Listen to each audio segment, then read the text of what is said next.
DCMS portal വഴി copy application file ചെയ്യാനായിട്ട് online copy application select ചെയ്യുക.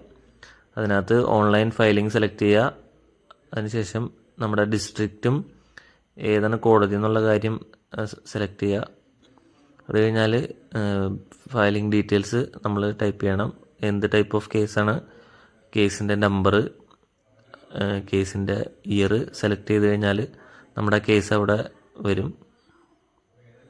ഞാനിപ്പോൾ ഒരു ഡിസ്പോസ്ഡ് കേസിലാണ് കോപ്പി ആപ്ലിക്കേഷൻ ഇടുന്നത്. അതിനകത്ത് നമ്മൾ ആർക്ക് വേണ്ടിയിട്ടാണ് പെറ്റീഷൻ ഫയൽ ചെയ്യണമെന്നുള്ള കാര്യം അതിനകത്ത് സെലക്ട് ചെയ്യുക. അത് കഴിഞ്ഞാൽ നമുക്ക് എന്തിൻ്റെയൊക്കെയാണ് കോപ്പി ആപ്ലിക്കേഷൻ വേണ്ടതെന്നുള്ള കാര്യം നമുക്കിവിടെ കിട്ടും. അപ്പോൾ ഞാൻ അവാർഡിൻ്റെ കോപ്പിയാണ് അപ്ലൈ ചെയ്യണത്. അതിനുശേഷം നെക്സ്റ്റ് അടിച്ചു കഴിഞ്ഞാൽ നമ്മൾ എന്താണോ സെലക്ട് ചെയ്തത് ആ ഡീറ്റെയിൽസ് ഒക്കെ ഇവിടെ വരും. അതിനുശേഷം താഴത്തേക്ക് പോയിട്ട് ഗോ ടു പേയ്മെൻറ്റ് നമുക്ക് ഓൺലൈനും ഓഫ്ലൈനും ചെയ്യാൻ പറ്റും. ഓൺലൈൻ പേയ്മെൻറ്റ് ചെയ്യുമ്പോൾ മുമ്പത്തെ പോലെ പേയ്മെൻറ്റ് ചെയ്യുക. അതിനുശേഷം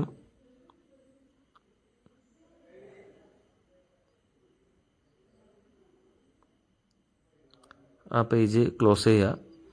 അത് കഴിഞ്ഞാൽ നമുക്ക് ഫൈനൽ സബ്മിഷനുള്ള പേജ് വരും. നമ്മൾ കൊടുത്ത എല്ലാ ഡീറ്റെയിൽസും വെരിഫൈ ചെയ്തിട്ട് ഫൈനൽ സബ്മിറ്റ് കൊടുക്കുക. അതിനുശേഷം നമ്മൾ ഫിസിക്കൽ ഫയൽ ചെയ്യുമ്പോൾ നമ്മുടെ അഡ്വക്കേറ്റിൻ്റെ മെയിൽ ഐ ഡിയും കൂടി അവിടെ കൊടുത്തു കഴിയുമ്പോഴാണ് നമുക്ക് അതിന് ശേഷമുള്ള സ്റ്റാമ്പ് വെക്കാനുള്ള പേയ്മെൻറ്റ് ഓൺലൈൻ ചെയ്യാനുള്ള ലിങ്ക് അതും കൂടി ചെയ്താലാണ് നമ്മുടെ കോപ്പി ആപ്ലിക്കേഷൻ്റെ പ്രോസസ്സ് കംപ്ലീറ്റ് ആവുള്ളൂ.